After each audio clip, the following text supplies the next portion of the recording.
Perkenalkan, saya Kenzo Parmato dan kembali lagi di acara podcast liburan favorit kita semua. Let's trip go holiday. Pada kesempatan hari ini, kita akan bincang-bincang seru nih soal destinasi liburan asal daerah masing-masing. Tapi hari ini saya nggak cuma sendiri loh, saya juga ditemani oleh bintang-bintang tamu yang pastinya keren-keren banget. Nah, untuk para bintang tamu, silakan perkenalkan nama dan asal daerah kalian masing-masing. Halo teman-teman, perkenalkan saya Dinda Mesya, saya dari Kota Bandung. Halo teman-teman, perkenalkan saya Omar Yaspi. Saya berasal dari Kota Kendari. Nah, langsung aja kita mulai podcastnya ya teman-teman. Pertama-tama, aku mau nanya dulu nih ke Dinda. Kota Bandung itu kan udah terkenal banget ya sama tempat wisatanya. Anak muda zaman sekarang tuh kalau mau healing, mau motoran atau mau camping, pasti ke Bandung. Emangnya kenapa sih harus Bandung? Ada apa aja sih di Kota Bandung, Dinda? Oke teman-teman, jadi Kota Bandung itu adalah kota yang sangat romantis untuk kita datengin bareng pasangan, bareng keluarga, dan juga bareng teman-teman kita. Terus juga banyak banget destinasi wisata yang bisa kita datangi di Kota Bandung. Contohnya seperti floating market, perkebunan stroberi, kebun perahu, kawah putih, dan masih banyak lainnya deh. Terus juga kenapa sih Bandung jadi tempat favorit? Karena di Bandung itu iklimnya sejuk. Terus juga banyak kulinernya. Terus juga pusat belanjanya yang sangat banyak, dan tempat di Kota Bandung itu aksesnya mudah dijangkau teman-teman, apalagi buat orang-orang Jakarta kayak kita nih, pasti mudah banget. Jadi tempat favorit banget deh buat liburan. Nah, ngomongin soal wisata floating market, di floating market itu adalah wisata yang populer banget di Bandung, yang konsepnya tuh unik banget teman-teman. Jadi di sini tuh orang-orang yang berjualan itu berada di atas perahu teman-teman. Gimana gak unik coba?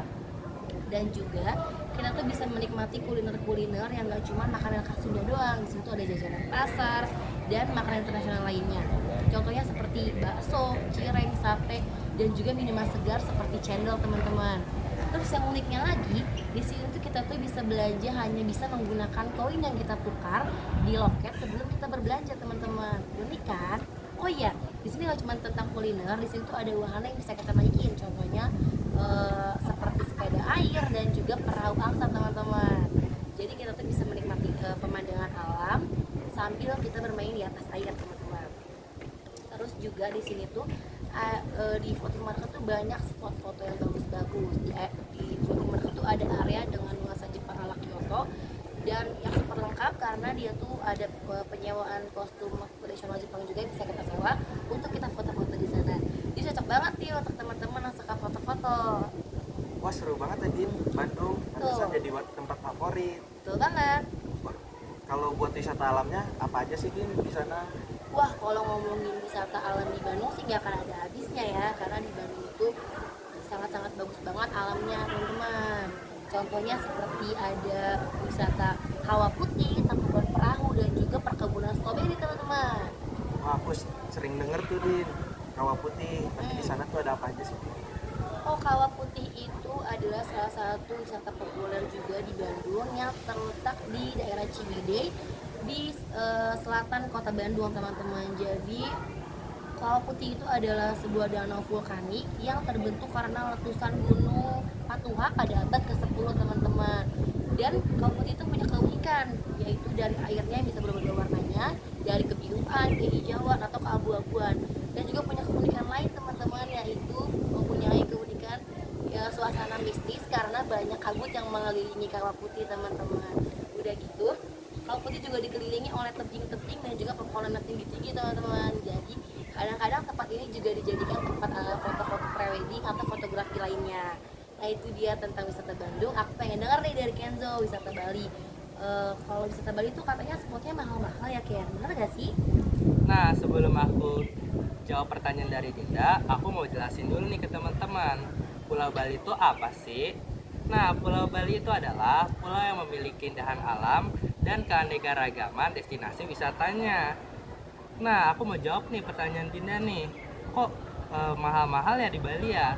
Sebenarnya enggak loh teman-teman, wisata destinasi di Bali ini masih banyak kok yang affordable. Salah satu rekomendasi adalah Uluwatu Monkey Temple dan juga Uluwatu Forest.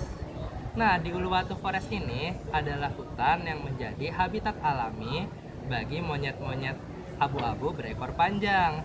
Di sini kita bisa loh berinteraksi dengan para monyet ini yang lucu-lucu banget. Nah, selain itu, Uluwatu Forest juga memiliki keindahan alam yang pastinya memukau banget. Karena hutan Uluwatu sendiri ini terletak di dataran tinggi yang menghadap langsung ke Samudra Hindia. Selain merasakan sejuknya udara dari hutan ini, kita juga bisa memanjakan mata kita dengan pemandangan yang fantastis banget, teman-teman. Nah, nggak jauh dari situ, di kawasan hutan Uluwatu ini terdapat juga sebuah pura bernama Pura Luhur Uluwatu. Pura ini selain menjadi tempat ibadah bagi masyarakat setempat, pura ini pada menjelang sore hari akan mengadakan pertunjukan tari kecak nih teman-teman. Nah, buat kalian yang mau nonton pastinya seru banget karena tari kecak ini menceritakan cerita epik dari Ramayana yang bukan hanya sebagai hiburan tetapi menambah ilmu historikal atau ilmu sejarah kita. Nah, aku juga mau bahas soal akomodasi nih. Teman-teman gak perlu khawatir. Akomodasi dan penginapan dari Bali ini banyak sekali. Dan terutama mereka itu terletak sangat strategis berada di tempat wisata terdekat. Selain itu sangat mudah dijangkau oleh transportasi. Ngomong-ngomong soal Bali Ken, untuk wisata pantainya gimana Ken di Bali?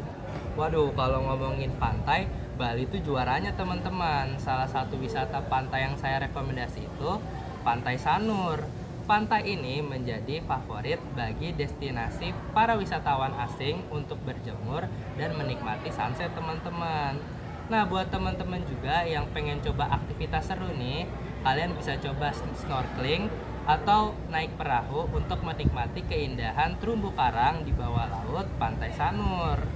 Nah, buat teman-teman juga mungkin mikir juga ya, kayak kalau tempat makan dari pantai situ jauh nggak ya? Jawabannya enggak ya teman-teman. Di sepanjang Pantai Sanur tersedia banyak sekali restoran-restoran seafood.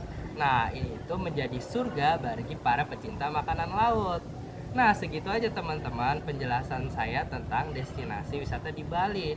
Sekarang saya mau nanya balik ke Omar, ada wisata apa aja sih di Kendari? Jadi teman-teman, di Kendari itu kota yang punya potensi wisata alam yang keren. Terutama kalau kamu suka pantai dan pulau. Salah satu yang terkenal adalah Pulau Labengki. Pulau ini dikenal dengan keindahan alamnya yang masih alami, dengan pantai berpasir putih, air laut yang memukau.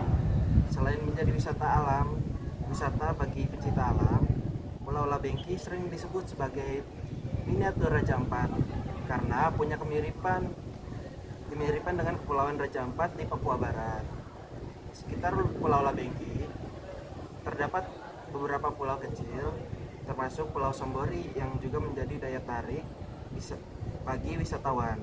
Pengunjung bisa menikmati aktivitas snorkeling, menyelam, atau sekedar menikmati pemandangan alam yang spektakuler. Nah, selain itu ada destinasi apa lagi sih, Mar? Ada Ken, salah satunya ada Taman Laut Wakatobi. Meskipun tempatnya nggak di Kendari langsung, tapi Wakatobi bisa jadi destinasi utama kalau kamu ke Sulawesi Tenggara. Pemandangan bawah lautnya salah satu yang terbaik di Indonesia. Kalau dari Kendari bisa naik kapal untuk sampai ke sana. Laut Wakatobi merujuk pada kawasan perairan di sekitaran Taman Nasional Wakatobi. Laut di sekitar Wakatobi terkenal dengan keindahan bawah lautnya, menjadikan salah satunya destinasi penyelaman terbaik di dunia. Terumbu karangnya yang sehat dan beragam jenis biota laut, termasuk ikan hias, kura-kura, dan spesies lainnya, membuat Wakatobi menjadi surga bagi para penyelam dan pecinta laut. Nah, segitu aja ya teman-teman bincang-bincang hari ini tentang podcast destinasi wisata daerah masing-masing. Dan terima kasih juga buat para bintang tamu yang telah hadir dalam podcast ini. Sekian dan sampai bertemu di podcast selanjutnya. Terima kasih. Bye-bye.